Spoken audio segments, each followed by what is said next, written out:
Anchored in Reaching is for curious people who want to explore the story that God is writing in history and who are looking for their own place in that story to find meaning and vibrancy in their life and vocation. I'm Kevin Mannoia. Join me each week as we probe the edges of faith and living, always in relation to God who knows you best. For some, it'll be an opportunity to anchor yourself more securely in your faith. For others, it'll be motivation to reach out to engage more broadly. In either case, these conversations should encourage, enlighten, and challenge you. Hey everybody, Susanna here, and I'm here with Kevin. Hey everybody, I'm here with Susanna. You didn't know his cue was us. coming. We're excited because today is our last episode in this series, which is the Masterful Living series. If you haven't had a chance to go and listen to the other episodes in this series, I encourage you to go back, listen to them. They're all about 20 minutes long and just really helpful, practical tidbits about how to live a life that is, we use the word masterful, but the idea is flourishing, excellent. You want to, live to the best of your ability as a servant of Jesus. So that's what this series has been about. And today we're talking about a couple different things. One of them is living a life of curiosity. And as I was thinking about this topic of curious thinking, I was remembering and reflecting on stories I've heard from friends where they grew up in homes when they asked questions about God. Why did God do this? Why does evil exist? Why did God do this in the Old Testament? They were met with answers like this. You just need to have faith. Why are you doubting? I've heard of friends at churches in the same context, like, where's your faith? You just need to have faith. And what we're going to be talking about today is actually the opposite of that. We're going to be encouraging you to ask good questions, to stay curious in your relationship with God, because that is the foundation for a dynamic and growing relationship with God, for a faith that is robust and can stand as a foundation as compared to a faith that is just wispy. And so that's what we're going to start with, is this curiosity, curious thinking. And this to me is a foundation point for masterful living. What do you think, Kevin? Yeah, I totally agree with you, Susanna, and thank you for setting it up that way because, frankly, as we've talked about, these are descriptors of masterful living. People who are living a life full of the master are going to exhibit these descriptors that we've been enumerating over the last few episodes. And one very important one of those is curiosity. And at the end, we'll kind of close it out with restored self. But this curiosity piece is one that is often misunderstood. And I love this one because here we find the innate nature of God in us, seeking to know more. We want answers to questions. People say curiosity killed the cat. Well, curiosity may have killed the cat, but curiosity is what a vibrant Christian life is built on. And expressing curiosity to discover the mysteries of God is an unending journey of wonderful, wonderful discovery of God. Now, the idea of asking questions is one, in these days, a lot of people have been talking about deconstructing their faith. Right. And I've heard a lot of people accuse or complain that there's too much deconstructionism going on. We're deconstructing too much. I'm not sure what they mean by that, but the way I read that is that basically people are getting uncomfortable with too many questions. I have to go on record as saying I like the idea of deconstructing. And the reason I like it is because it is driven by an innate curiosity not to be bound by the fetters and the structures, the limitations, and the conclusions that have been drawn by others for my faith. I want to curiously lean into all there is to discover about God. And if that means that I've got to question some fundamental doctrine of the historic church, I will question that. I don't think God is nervous about that at all. I don't think God's going to change because I'm asking a question Mm-hmm. about, how Jesus was born or how Jesus saves us. Or I don't think God's going to be nervous if I ask the question about what in the world is the Trinity anyway? And how do Yeah. we understand that, right? Or about the nature of sin. I don't think God's nervous by that. And I don't think God gets concerned. I think he loves it when we ask questions because God is always at those edges that those questions take us.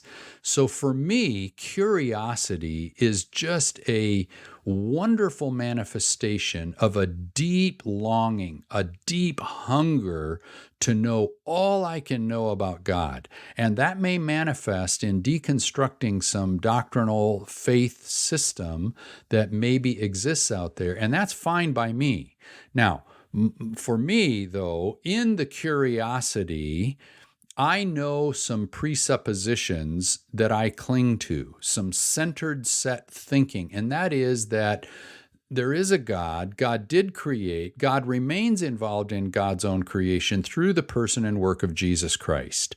And I've made the choice that that is kind of the central anchor on which I build my life. And beyond that, I want to curiously explore everything I can.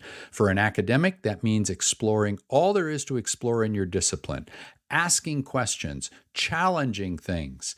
And I think it's in those edgy, curious places that God shows up in amazingly wonderful discoveries of God in us, the hope of glory, Mhm. as Paul calls it. So curiosity to me is built on the premise of the mystery of God.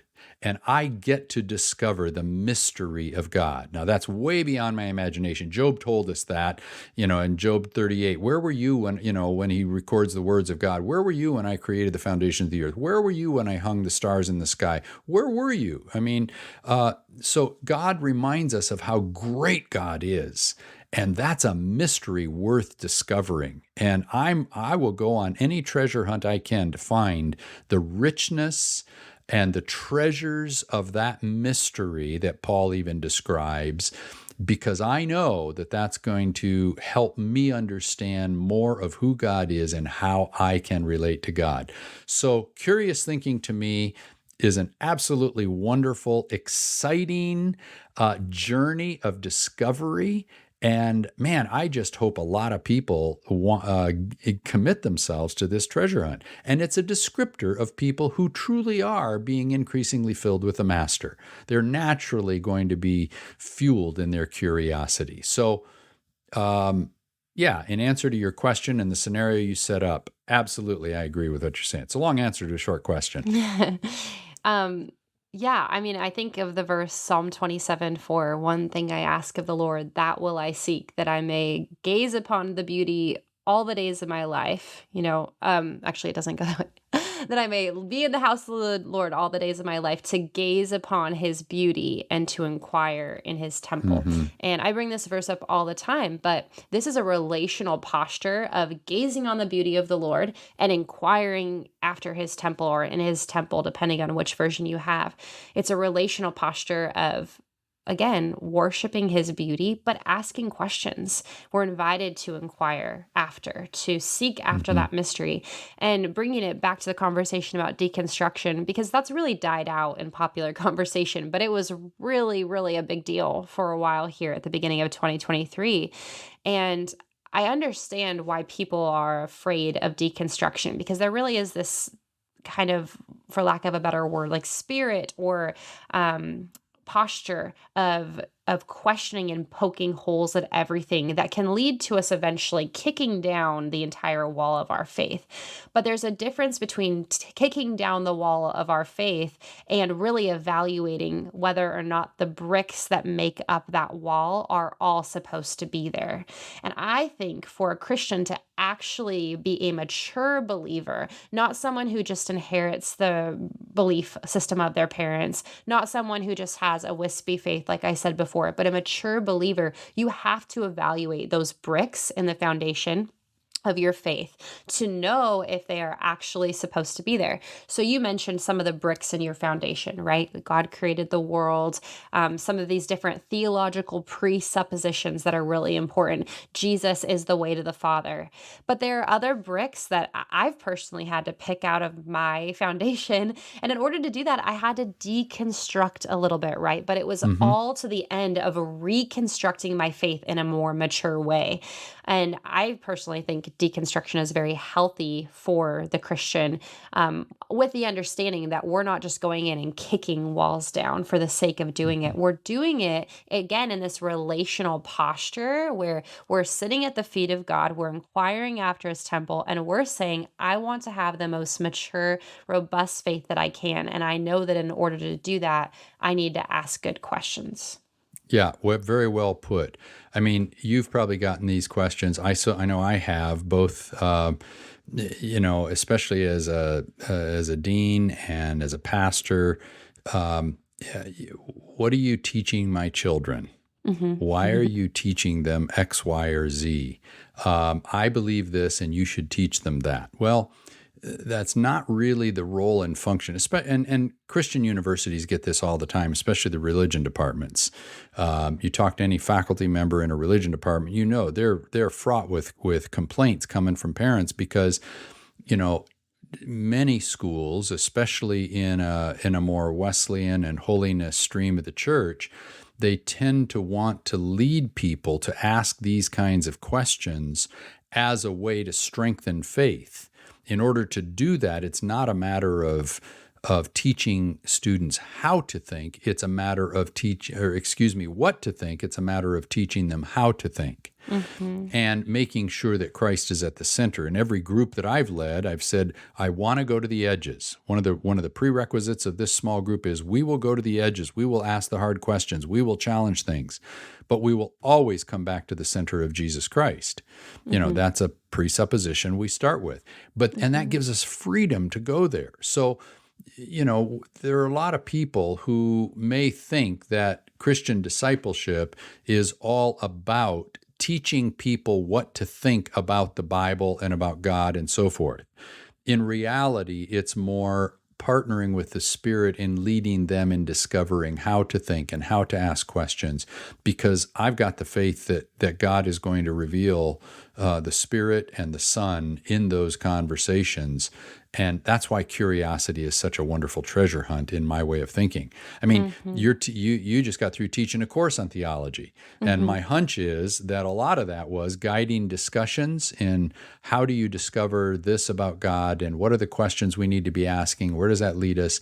So yes, in some cases, taking bricks out of the wall that shouldn't be there, that keep the wall from being built in a better way, a stronger way, or the building to be built in a stronger way, right? Yeah, it's interesting to me that we're so afraid of bad theology. Like, there are certain theological premises that people will bring to me, and I will immediately be frustrated. I'm like, oh, that's bad theology. I don't like that. But I don't think we should be afraid of people wrestling through things. I think a lot of that comes down to something you said at the beginning, which is, do we think God is afraid of it? Do we think God is afraid of us asking questions? No, I don't think so. He knows that we are limited, and he knows that in order for us to even learn more about him, we have to ask questions. There's this old philosophical discourse that I think about sometimes where somebody was saying, you shouldn't talk about God because if you do, you're going to be wrong. Like, necessarily, anytime we talk about God, we're going to get it wrong. So that's actually dishonoring and not putting him in his proper place to talk about him. And the other person said, but if we don't talk about God at all, then we've missed it. So we have to talk about him, and that means necessarily we're going to talk about him wrong. What's my point? My point is that we need to not be so afraid of questions of, you know, sorry, I'm just like on a rant right now, but you talked about it earlier Yeah. in our faith, in Western faith, we think that we have to teach people right belief. And it's just not completely about that. It's bigger than that. It's about right relationship. And right Hmm. relationship comes from what Jesus did on the cross. And then we enter into this relational, like our whole lives, a relational situation where we're learning from God. So, if you're okay with me sharing a quick story, when I was Oh, in of course. college, I had a professor, and he was going to the edges of a lot of things in our faith conversations. And some of the things that he brought up really did rattle me to my core. And one of them was that he was talking about whether or not God actually does open and close doors and God's involvement in our lives, in our personal lives. And he was really challenging that idea that God was personally and intimately involved in the details of our lives in a way that he would open and close doors. And it wasn't deism, but it was flirting with that a little bit, that God maybe is a little bit more removed. That really messed with me to the extent where I went on a whole summer's journey of just praying about even if I should pray. If I pray, does it matter? Does God really care? All Yeah, that yeah, stuff. yeah. And he left us in that. He didn't come back and tie a bow on it. He just asked questions and poked holes. And while it was very difficult for me, and I will say that it sent me on a little bit of a spiral, I am so glad that I went on that spiral because now I have a deeper belief system and a why as to why I believe the way that I do. I do believe that God is involved in our lives. Do I believe that he orchestrates every little detail? Well, no, I have my thoughts about free will. I have my thoughts about all of that stuff, but I'm able to now say why I believe that, and I believe it more strongly than I did Hmm. before. Hmm. Hmm. And I'm so grateful for that. So even though I was frustrated and I see why parents were getting frustrated with him, at the end of the day, I'm a much stronger Christian because I went on that Sure, journey. sure, sure. And the fact that you went through that experience, not only did it not only did it cause you some angst, but it Mhm. resulted in a curiosity that went on a hunt. Mhm. And furthermore, it's made you into a certain kind of a person that is willing to go on that journey of curiosity more frequently about many other things. And that's what makes your faith so vibrant, right? That's such a good point. Yeah, because it's not just about what I learned, it's about my ability to now stand in tension without being completely rattled. So, yeah. Yes, yes. And so it teaches us how to be vulnerable to the ways in which God reveals God's own self to us.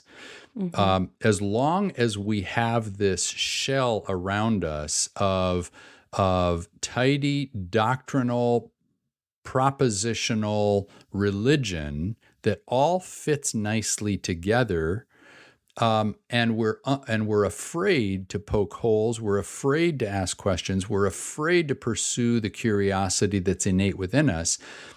We're not going to learn how to be that dynamic, flourishing, strong, inquiring believer that is constantly engaging with God and with people.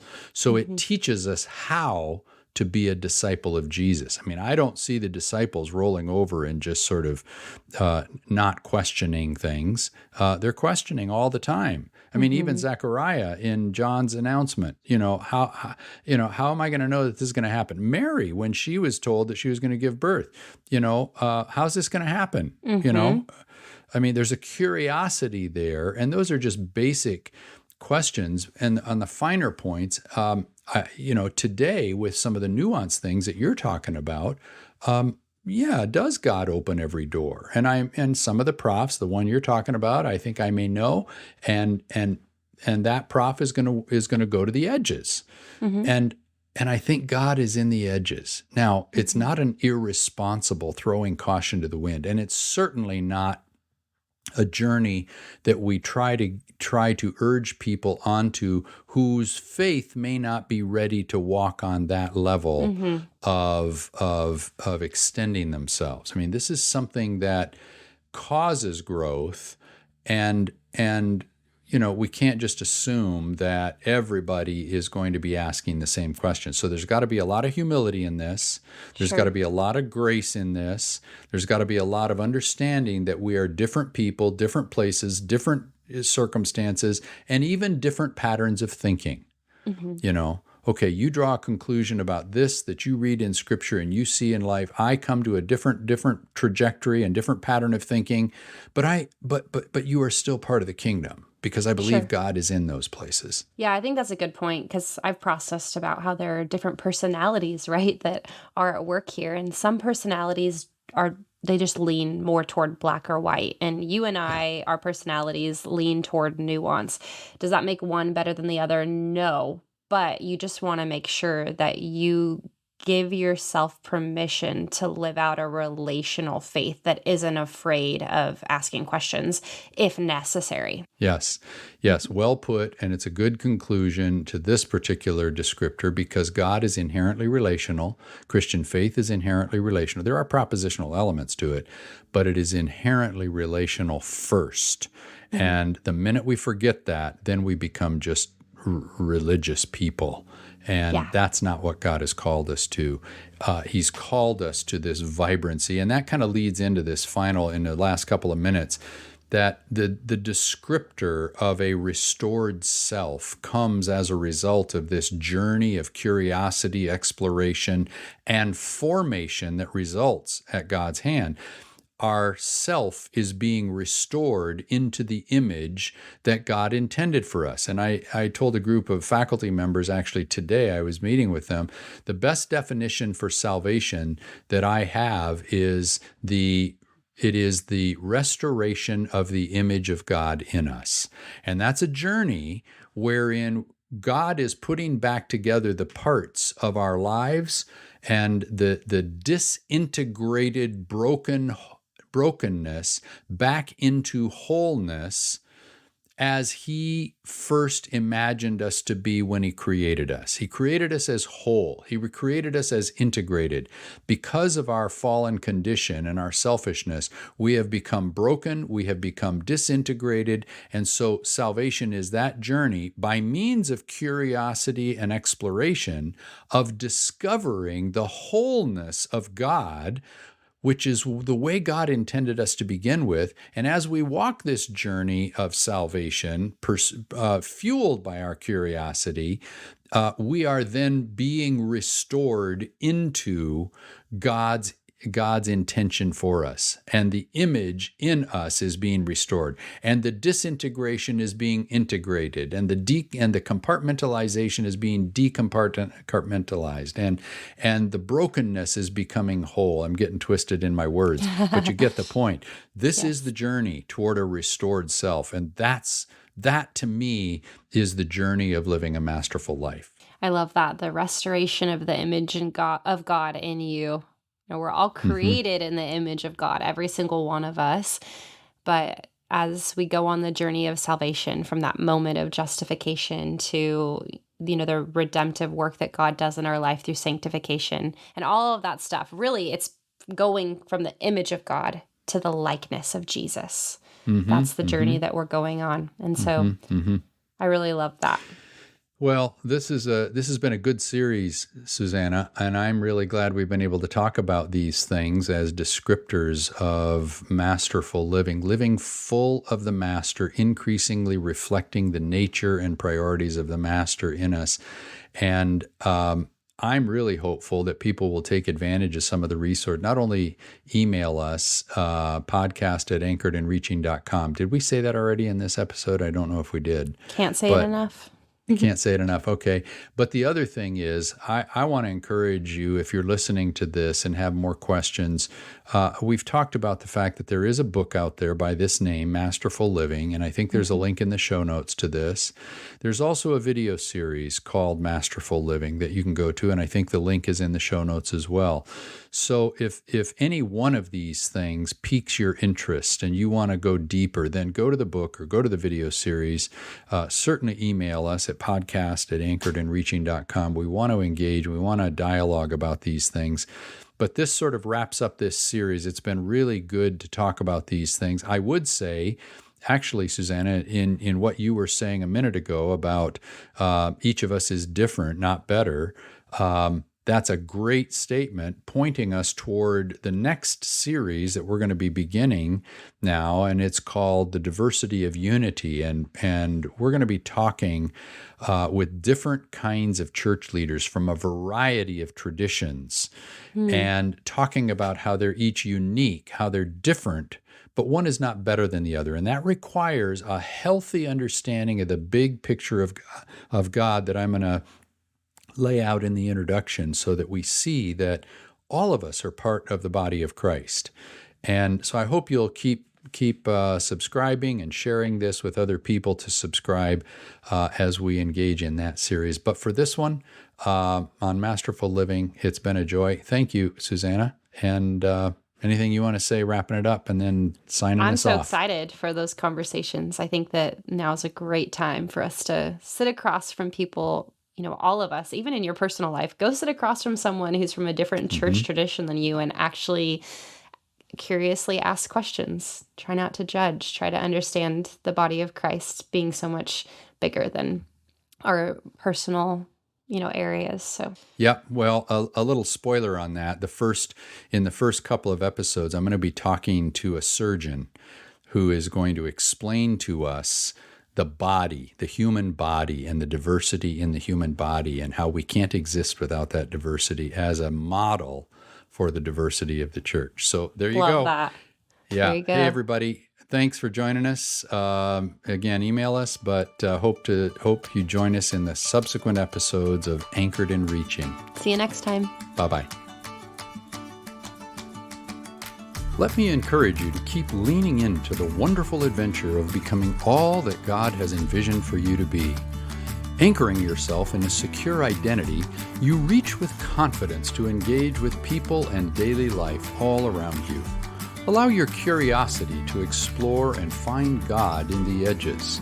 Please take time to share this podcast with all your friends and invite them to join me in upcoming weeks as we explore together this exhilarating journey of being anchored and reaching.